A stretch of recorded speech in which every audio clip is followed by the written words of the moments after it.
Hello, welcome to the Best Academy of Science. Myself Gajanand Gurupude, introducing most important topic of chemistry, or sir, we can consider it as a most important of science also, and that topic is thermodynamics. So sir, ये thermodynamics होता क्या है, thermodynamics का source क्या है, मतलब thermodynamics शुरुआत कहाँ से हुई, तो ये सब चीज़ें थर्मोडायनामिक्स का एप्लीकेशन क्या क्या है। सो हम लोग पढ़ने वाले हैं यहाँ पर थर्मोडायनामिक्स के बारे में। सो सबसे पहले तो थर्मोडायनामिक्स की अगर बात करता हूँ तो मुझे बात करनी पड़ेगी साइंस की। तो साइंस ये पूरा का पूरा जो साइंस होता है, ये साइंस घूमता है एनर्जी के इर्द गिर्द। मतलब साइंस में हम एनर्जी की बात करते हैं, and we know that every material, every particle in the universe is associated with certain amount of energy. So what is the meaning of energy sir? ये पूरा का पूरा साइंस जिसके इर्द गिर्द घूमता है, ऐसे एनर्जी का मतलब क्या है सर? एनर्जी ये कोई भी मटेरियल के पास में, कोई भी ऑब्जेक्ट के पास में रहने वाली एक कैपेसिटी है जिसकी बदौलत वो ऑब्जेक्ट कोई वर्क परफॉर्म कर सकता है। For example, I am performing work, और मैं जो कुछ भी वर्क परफॉर्म कर रहा हूं, that is definitely on the basis of energy. Without energy my body, my organs, my cells, my tissues can not perform any work. Sir दुनिया की कोई भी चीज, आप लिविंग थिंग कहो या नॉन लिविंग थिंग कहो, दुनिया की कोई भी चीज वर्क परफॉर्म नहीं कर सकती जब तक उसके बॉडी में कुछ कैपेसिटी नहीं हो, और उस कैपेसिटी को कहा जाता है energy. So the capacity of object और body to perform any work, अब वर्क दो तरीके का होता है दोस्तों। एक को हम लोग कहते हैं sir mechanical work, pressure volume type of work, और दूसरे को कहते हैं हम लोग इलेक्ट्रिकल वर्क। थर्मोडायनामिक्स में हम लोग जो बात करने वाले हैं वो बात करेंगे सिर्फ और सिर्फ pressure volume type of work की। हम बात करने वाले हैं सिर्फ मैकेनिकल वर्क की। So capacity of body to perform any work is called as energy of that body, और एनर्जी ऑफ दैट सिस्टम, और energy of that object. So ये एनर्जी के बारे में। वैसे तो एनर्जी के बगैर कोई भी दुनिया की कोई भी चीज वर्क परफॉर्म नहीं कर सकती है। So there is no perpetual machine in the universe which can work without consuming energy. So sir ये एनर्जी के कौन से फॉर्म्स होते हैं? अगर हम लोग वर्क और एनर्जी का रिलेशन अगर बांधते हैं तो सर जितनी ज्यादा एनर्जी रहेगी उस ऑब्जेक्ट के पास, उतना ही ज्यादा वो ऑब्जेक्ट वर्क भी परफॉर्म करता है। It means that work perform by the object is directly proportional to the energy of energy possessed by that object. Now energy के अगर हम लोग अलग अलग फॉर्म्स के बारे में अगर बात करते हैं तो एनर्जी अलग अलग फॉर्म में एग्जिस्ट करती है। Heat energy, light energy, sound energy, wind energy, sir nucleus में रहने वाली न्यूक्लियर एनर्जी, केमिकल्स के पास रहने वाली केमिकल एनर्जी, इलेक्ट्रिकल एनर्जी। वैसे ही हम मैकेनिकल एनर्जी के तरफ चलते हैं तो kinetic energy, potential energy and so on. So these are the different forms of energy, और हर एनर्जी का अलग अलग डेफिनेशन हम लोग दे सकते हैं। सर ये अलग अलग एनर्जी के टाइप हुए। यदि हम लोग एनर्जी की बात करते हैं तो एनर्जी ये दो लेवल पर पढ़ाई जाती है। एक को कहा जाता है माइक्रोस्कोपिक लेवल, मतलब कोई भी ऑब्जेक्ट के पास में रहने वाली एनर्जी के बारे में जब हम लोग पढ़ते हैं तो साइंस, मैंने पहले ही कहा कि साइंस ये पूरा का पूरा साइंस घूमता है एनर्जी के इर्द गिर्द। और जब कभी मुझे कोई ऑब्जेक्ट की एनर्जी पढ़ना होता है तो मुझे वो एनर्जी दो लेवल पर पढ़ना होता है। एक माइक्रोस्कोपिक लेवल होता है और दूसरे को कहा जाता है macroscopic level. Sir microscopic level पर एनर्जी पढ़ने का मतलब क्या है? तो हम लोग कहेंगे जैसे एटम्स हो गए सर, या मॉलिक्यूल्स हो गए, या एटम्स में प्रेजेंट रहने वाले इलेक्ट्रॉन्स हो गए, या प्रोटॉन्स हो गए, या न्यूट्रॉन्स हो गए, जिन चीजों को हम लोग हमारे नेकेड आईज से देख नहीं सकते, ऐसे माइक्रोस्कोपिक एंटिटीज की एनर्जी पढ़ने के लिए कुछ लॉज, कुछ रूल्स, कुछ फॉर्मूले हमें देखना होता है। और जो लॉज है उनसे माइक्रोस्कोपिक मटेरियल से की एनर्जी को पढ़ने के लिए जो लॉज है, जो रूल्स है, जो फॉर्मूलेज है, मुझे देता है क्वांटम मैकेनिक्स। सो कहने का मतलब ऐसा है, क्वांटम मैकेनिक्स ये साइंस की एक ऐसी ब्रांच है जहां पर हम कोई माइक्रोस्कोपिक एंटिटीज के एनर्जी के बारे में पढ़ते हैं। जबकि मैक्रोस्कोपिक लेवल पर जब मुझे एनर्जी की बात करनी होती है, जैसे कि मैंने एक कंटेनर में गैस लिया, जैसे कि मैंने एक बीकर में 2 केमिकल कंपाउंड ऐड किया, जैसे मैंने एक कप में चाय लिया, तो सर ये मैक्रोस्कोपिक लेवल पर जब हम उन मटेरियल की एनर्जी की बात करते हैं तब मुझे काम में आता है थर्मोडायनामिक्स। क्वांटम मैकेनिक्स ये मैक्रोस्कोपिक लेवल पर काम नहीं कर सकता, तो थर्मोडायनामिक्स ये माइक्रोस्कोपिक लेवल पर काम नहीं कर सकता। सर थर्मोडायनामिक आपको बिल्कुल इंफॉर्मेशन देगा नहीं कि अगर कोई एटम में एक इलेक्ट्रॉन है तो उस इलेक्ट्रॉन के पास में कितनी एनर्जी होगी। सर थर्मोडायनामिक्स का उस माइक्रोस्कोपिक एंटिटीज के साथ में कोई लेना देना नहीं है। थर्मोडायनामिक्स बात करता है सिर्फ मैक्रोस्कोपिक एंटिटीज की जो बल्क में प्रेजेंट है, मतलब ग्रुप ऑफ मॉलिक्यूल्स की, ग्रुप ऑफ एटम्स की। सो ये थर्मोडायनामिक्स के बारे में, ये एनर्जी के बारे में मैंने बात किया। दूसरी बात अगर मैं करता हूं इंट्रोडक्शन पार्ट के ही तौर पर, तो सर थर्मोडायनामिक्स एक्चुअली है क्या। तो यहां पर मैंने देखा कि थर्मोडायनामिक्स ये एक ऐसी ब्रांच है जो मुझे एनर्जी की इंफॉर्मेशन देती है, लेकिन कौन से एंटिटीज की, मैक्रोस्कोपिक एंटिटीज की। सर अब हम लोग देखते हैं कि थर्मोडायनामिक्स है क्या। वैसे तो सर थर्मोडायनामिक्स का नाम ही आप अपने आप में हमें उस वर्ड का मीनिंग बता देता है। फॉर एग्जांपल थर्मोडायनामिक्स की अगर बात करते हैं तो बना हुआ है थर्म ओ और डायनामिक्स। सर ये थर्म का मतलब होता है that is heat energy, and dynamics का मतलब होता है सर चेंज और मूविंग। सो यदि कोई ऑब्जेक्ट के पास में एनर्जी है और वो ऑब्जेक्ट अपने पास की एनर्जी दूसरे ऑब्जेक्ट के तरफ अगर ट्रांसफर कर रहा है, या फिर एनर्जी एक जगह से दूसरी जगह अगर ट्रांसफर हो रही है या मूव हो रही है, या फिर एनर्जी एक सिस्टम से दूसरे सिस्टम के तरफ अगर मूव हो रही है, तो सर उस मूवमेंट के दौरान, उस मूवमेंट के लिए, उस एनर्जी के मूवमेंट के लिए कौन से लॉज, कौन से रूल्स, कौन से फॉर्मूलेज अप्लाई होंगे, इन सभी रूल्स के बारे में, इन सभी लॉज के बारे में, इन सभी अजम्पशंस के बारे में, इन सभी फॉर्मूलेज के बारे में हम बात करते हैं थर्मोडायनामिक्स में। सो थर्मोडायनामिक्स का मतलब क्या हुआ sir? Thermodynamics is a branch of science which deals with the study of correlation between different forms of energy and especially heat energy। so अलग अलग एनर्जी के फॉर्म्स के बीच का कोरिलेशन बताता है। दूसरी चीज, मुझे एक एनर्जी को दूसरी एनर्जी में कन्वर्ट करना है। सो what is the quantitative relation between the different forms of energy. So thermodynamics मुझे बताता है अलग अलग एनर्जी के फॉर्म्स के बारे में। थर्मोडायनामिक्स बताता है मुझे उनके इंटर कन्वर्शन के बारे में। थर्मोडायनामिक्स बताता है मुझे उनके क्वांटिटेटिव रिलेशनशिप के बारे में। और जब कभी कोई प्रोसेस होती है, फिजिकल प्रोसेस या केमिकल प्रोसेस, सो उस दौरान क्या एनर्जी चेंज होता है, सर ये मुझे पढ़ना होता है थर्मोडायनामिक्स में। सो थर्मोडायनामिक्स ये एक साइंस की ही ब्रांच है जहां पर हम लोग डिफरेंट फॉर्म्स ऑफ एनर्जीज को पढ़ते हैं, उनके क्वांटिटेटिव रिलेशनशिप को पढ़ते हैं, और उनके sir whatever the energy change during physical and chemical process that we have discussed in thermodynamics। After that अगर थर्मोडायनामिक्स की अगर बात करते हैं तो जैसे हम लोग कहते हैं कि इस यूनिट का या इस लेसन का, जैसे इलेक्ट्रोकेमिस्ट्री का फादर ये है, केमिकल कैनेटिक्स का फादर ये है, तो जैसे हर साइंस का कोई ना कोई फादर होता है, वैसे ही क्या थर्मोडायनामिक्स का भी कोई फादर है? तो मैं कहूंगा नहीं सर, थर्मोडायनामिक्स का कोई फादर नहीं, क्योंकि थर्मोडायनामिक्स की शुरुआत कब हुई? तो सर शुरुआत हुई थी जब इंसान ने सोचने का काम भी शुरू नहीं किया था।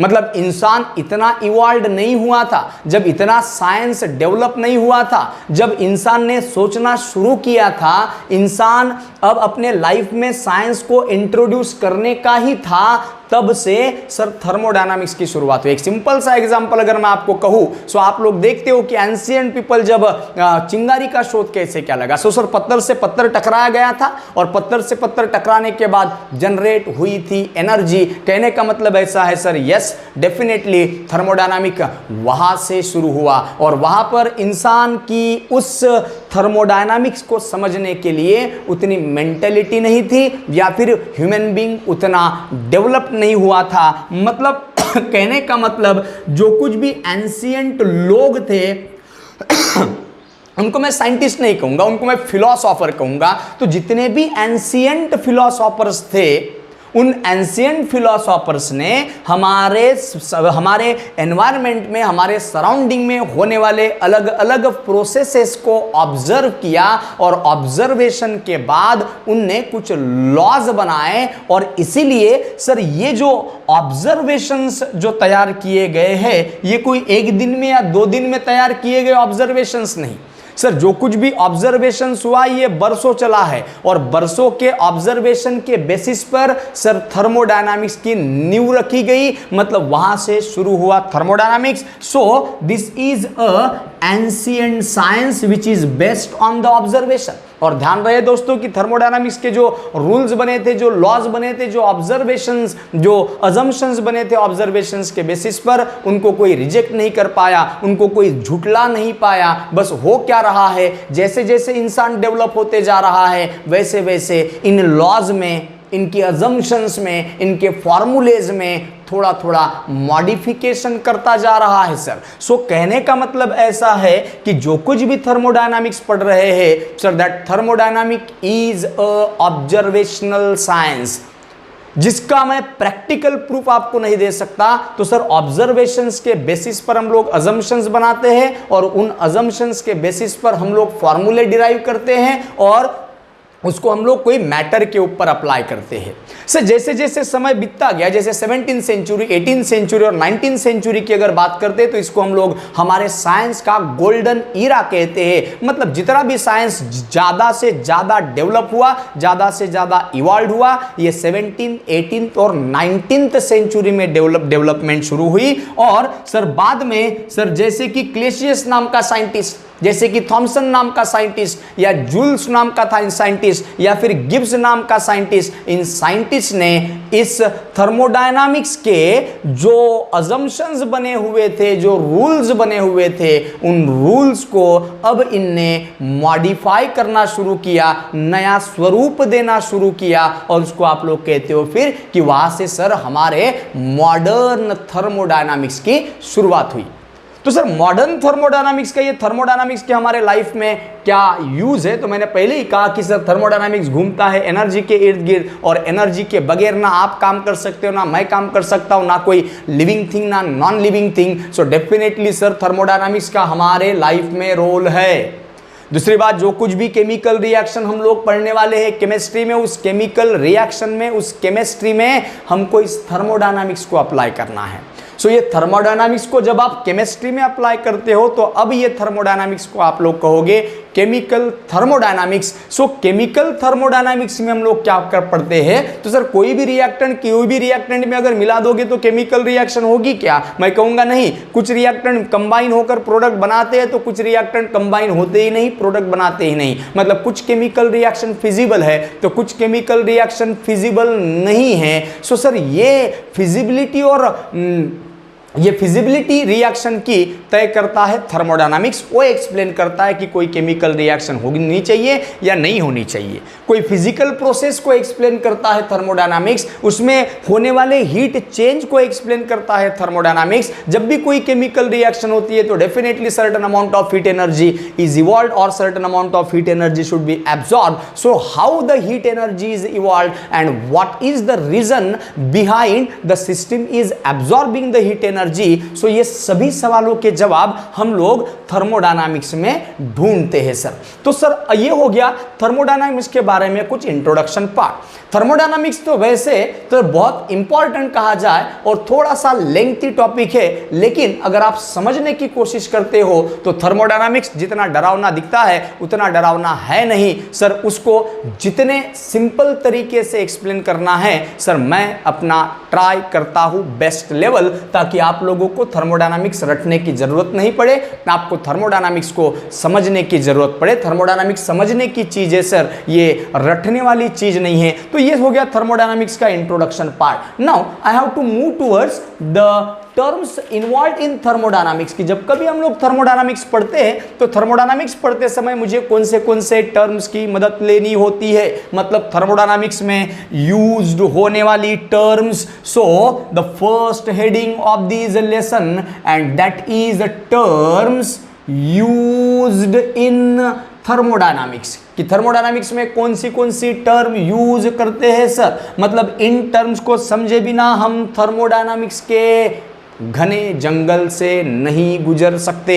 सो ये टर्म को आप लोगों को समझना ही पड़ेगा, कंपल्सन है। बड़ी आसान सी टर्म्स है। तो सबसे पहले मैं टर्म्स लूंगा यहां पर, और वो है हमारा सिस्टम।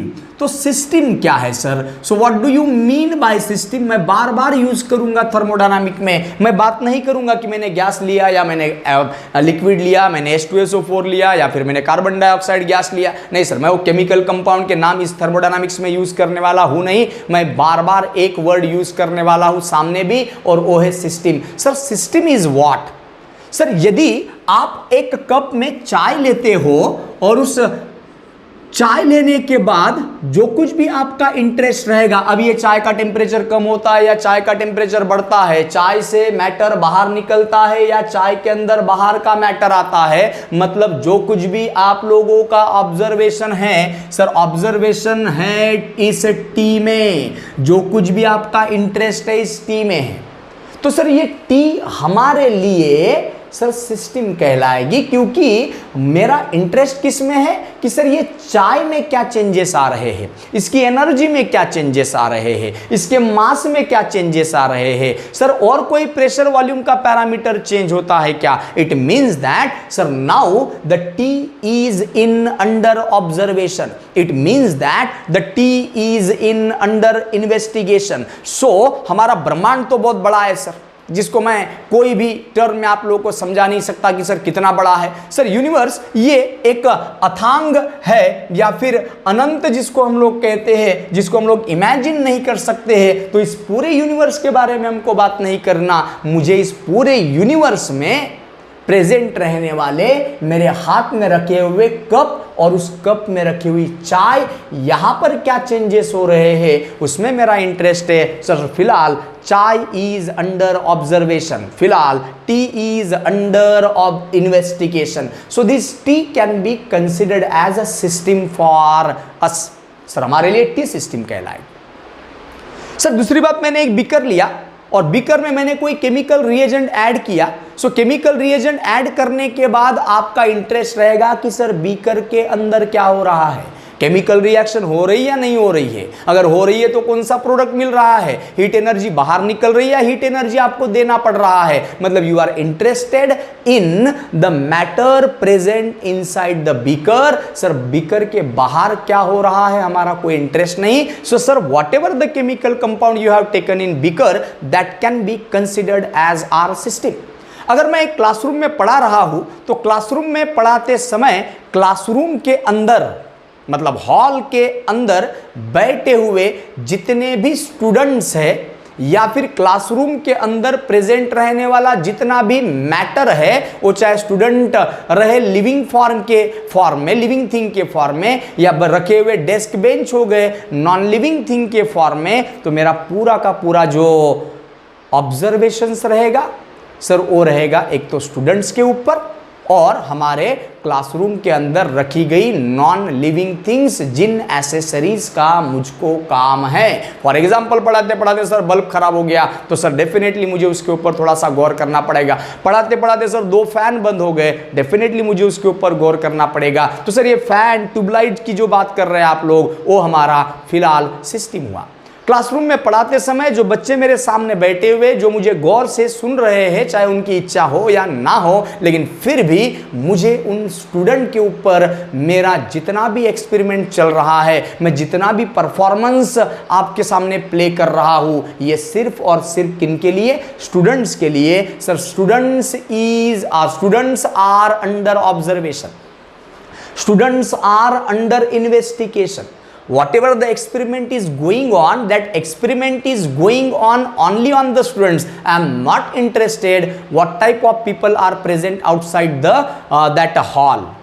और क्लासरूम के बाहर क्या चल रहा है मेरा कोई इंटरेस्ट नहीं। क्लासरूम के बाहर कोई डांस कर रहा है, कोई नाच रहा है, कोई खेल रहा है, सर मेरा कोई इंटरेस्ट नहीं। क्लासरूम के बाहर से मुझे कोई खिड़की से झांक कर देखता है, I am not interested in that people because sir that is not a part of system, क्योंकि मेरे लिए मेरा सिस्टम हुआ मेरे क्लासरूम के अंदर मौजूद रहने वाले सभी लोग। सो सिस्टम का मतलब होता है पूरे ब्रह्मांड का वो पार्ट जिसके ऊपर ऑब्जर्वेशन चल रहा होता है, जिसके ऊपर एक्सपेरिमेंट चल रहा होता है, जो अंडर इन्वेस्टिगेशन होता है, that is called as system. So system is the part of universe which is under observation, which is under consideration, which is under investigation. Now sir, आप लोगों ने सिस्टम के अलावा जो कुछ भी बाहर की दुनिया आप लोगों को दिख रही है, सर ये कप के बाहर की जो दुनिया है, सर कप के बाहर की दुनिया मतलब मैं सन की भी बात कर सकता हूं,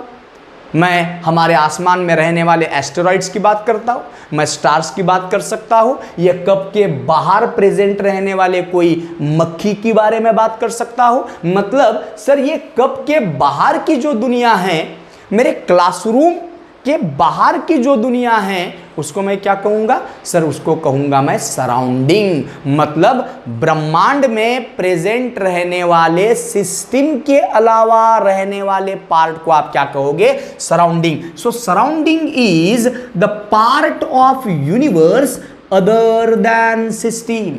सिस्टम के अलावा जो भी हमारे यूनिवर्स का पार्ट है उसको मैं क्या कहता हूं? उसको मैं सराउंडिंग कहता हूं। So system is a part of universe which is under observation, which is under consideration, which is under investigation, in which we are interested, so that is called as system। Sir surrounding की बात अगर करता हूं तो system के अलावा जो कुछ भी इस ब्रह्मांड में प्रेजेंट है जिसमें फिलहाल मेरा कोई इंटरेस्ट नहीं, तो उसको मैं कहता हूं सराउंडिंग। सो सराउंडिंग की डेफिनेशन बन जाएगी the part of universe other than system is called as a surrounding. और सर अब ये सिस्टम और सराउंडिंग को सेपरेट करने वाली जो चीज होती है उसको बाउंड्री कहते हैं। आपने चाय को सिस्टम कहे और चाय के बाहर मतलब इस कप के बाहर रखे हुए कोई मटेरियल को आपने सराउंडिंग में गिने, तो सर कैसे क्या आप सिस्टम और सराउंडिंग को सेपरेट कर सकते हो? तो सिस्टम और सराउंडिंग को सेपरेट करने के लिए ये जो वॉल्स है आपके कप की, तो ये वॉल्स सेपरेट कर रही है। ये वॉल्स कह रही है कि इस वॉल्स के भीतर जो प्रेजेंट रहेगा उसको आप सराउंडिंग कहोगे, जबकि वॉल्स के बाहर वॉल्स के भीतर जो प्रेजेंट रहेगा उसको सिस्टम कहोगे, और वॉल्स के बाहर जो प्रेजेंट रहेगा उसको क्या कहोगे? सराउंडिंग कहोगे। So sir this is the part और this is the wall, this separates system from surrounding. तो सिस्टम और सराउंडिंग को सेपरेट करने वाला जो पार्ट होता है उसको बाउंड्री कहा जाता है। जैसे कि क्लासरूम का एग्जांपल लिया, अगर क्लासरूम में पढ़ा रहा हूं तो क्लासरूम के अंदर प्रेजेंट रहने वाले स्टूडेंट्स और what ever the accessories which is present inside the classroom, उसमें मेरा इंटरेस्ट है, वो मेरे लिए क्या हुआ था? सिस्टम हुआ था। सर क्लासरूम के बाहर जो भी प्रेजेंट है वो मेरे लिए क्या हुआ था? सराउंडिंग हुआ था। लेकिन सिस्टम और सराउंडिंग को सेपरेट किसने किया? तो सर उस क्लासरूम में बनी हुई दीवारों ने। सर दीवारों के भीतर जो प्रेजेंट है उसको आपने सिस्टम कहे, दीवारों के उस पार जो प्रेजेंट है उसको क्या कहे आप लोगों ने? सराउंडिंग कहे। कहने का मतलब ऐसा सर, सिस्टम और सराउंडिंग को सेपरेट करने वाला जो पार्ट होता है हमारे यूनिवर्स का, that is called as boundary. So boundary is the real और इमेजिनरी पार्ट। मैं दीवारों को छू सकता हूं, so that is the real part. मैं इस वॉल्स को कब की छू सकता हूं, उसको रियल पार्ट। लेकिन ऐसे भी कुछ बाउंड्रीज मैं बना सकता हूं नजरों से जिसको मैं छू नहीं सकता sir, so that is called as imaginary part. So the real और imaginary part of universe which separate system from surrounding, that is called as boundary. And remember that on the basis of boundary, on the basis of boundary, कि आपके पास में जो कुछ भी boundary है वो boundary किस प्रकार की है, वो बाउंड्री तय करती है सिस्टम के types. So on the basis of the nature of boundary we classify the system into different type. मतलब जो बाउंड्री यूज करने वाले वो बाउंड्री कैसी है, वो बाउंड्री कैसी है वो तय करती है कि आपके पास में रहने वाला सिस्टम कौन से प्रकार का है, वो ओपन सिस्टम है या क्लोज्ड सिस्टम है या आइसोलेटेड सिस्टम है, वो बाद में हम लोग यहां पर देखेंगे। और ये तीनों को यदि मिला देते हो दोस्तों तो बनता है हमारा पूरा ब्रह्मांड, बनता है हमारा पूरा कायनात, यूनिवर्स जिसको कहते हैं आप लोग। सो universe is the combination of system plus surrounding and plus boundary. वैसे सर बाउंड्री में हमारा इंटरेस्ट होता है और उस बाउंड्री के बेसिस पर हम सिस्टम के अलग अलग टाइप्स बनाते हैं। सो ये हो गया सर सिस्टम, सराउंडिंग, बाउंड्री और यूनिवर्स। तो मैं एक डेफिनेशन इनकी सबकी एक बार रिकॉल कर दूं। Sir system is a part of universe which is under observation, which is under consideration. Surrounding is a type of, is a part of universe other than system is called as surrounding. Boundary is the real or imaginary part of universe which separate system from surrounding is called as boundary. And universe is the combination of system, surrounding and boundary is called as universe. तो ये हो गई sir कुछ basic term. उसके बाद में मैं चलता हूँ पांचवी टर्म के तरफ, और पांचवी टर्म रहेगी हमारी that is types of system, कि सिस्टम कितने प्रकार का हो सकता है। ध्यान से देखो, डेफिनेशन रटने की कोशिश मत करो। Definition thermodynamics, solution colligative properties, electrochemistry, chemical kinetics, quantum mechanics, spectroscopy, ये कुछ ऐसे टॉपिक होते हैं केमिस्ट्री में जिसको आप रट नहीं सकते। हमारी बिसात नहीं है सर इनके डेरिवेशंस को या इनके कंसेप्ट को रटने की। तो एक ही हमारे पास में उपाय है कि इन सभी टॉपिक को यदि मुझे समझना है तो मुझे अंडरस्टैंडिंग लेवल पर ही जाना पड़ेगा, ना कि ग्रास्पिंग लेवल पर। सो एक चीज़ मैं आपको पहले ही आप लोगों को थोड़ा सा हिंट दे दूं कि इन यूनिट्स को कभी भी रटने की कोशिश ना करें। हमारा इतना ग्रास्पिंग पावर नहीं कि ऐसे जो थोड़े से हम लोग कहते कि sir these are the deadly units of physical chemistry. Physical chemistry के डेडली यूनिट्स है और इनको रटने की कोशिश मत करो, इनको समझने की कोशिश करो तो डेफिनेटली आसान लगेगा। और मैं मेरे लेवल पर कोशिश करूंगा कि जितना आसान बना सकता हूं आप लोगों के लिए। थर्मोडायनामिक्स, टाइप्स ऑफ सिस्टम की यदि बात करता हूं तो सिस्टम तीन प्रकार का होता है सर। एक को मैं कहता हूं ओपन सिस्टम, मतलब on the basis of boundary. Boundary किस प्रकार की आपके पास में वो तय करता है कि आपका सिस्टम क्या है। सेकेंड जो टाइप होता है सिस्टम का that is called as closed system. तो सिर्फ एक एग्जांपल काफी है सर ये सिस्टम के टाइप को समझाने के लिए। सो ओपन सिस्टम का मतलब क्या है। So for example if I have taken here a beaker made up of glass definitely, and if I have taken here a hot water, so here beaker is open, so hot water in open beaker. सो यहां पर मैंने एक open beaker में क्या रख दिया, hot water रख दिया। सो अब इसका कुछ ना कुछ टेम्परेचर होगा, मान के चलो सर 50 डिग्री सेल्सियस इसका टेम्परेचर होगा। 10 मिनट बाद अगर आकर देखोगे तो आप पाओगे कि सर अब हमारे इस वाटर का टेम्परेचर 50 नहीं रहा, वो डिक्रीज हो गया। एग्जाम्पल के तौर पर वो हो गया सर 30 डिग्री सेल्सियस। इसका मतलब आपके बीकर में रखा हुआ जो हॉट वाटर है जिसको आप सिस्टम कह रहे हो और बाहर की दुनिया को आप कह रहे हो सराउंडिंग, इसका मतलब सर आपका सिस्टम अपने पास की हीट एनर्जी किसे दे रहा है, सराउंडिंग को दे रहा है।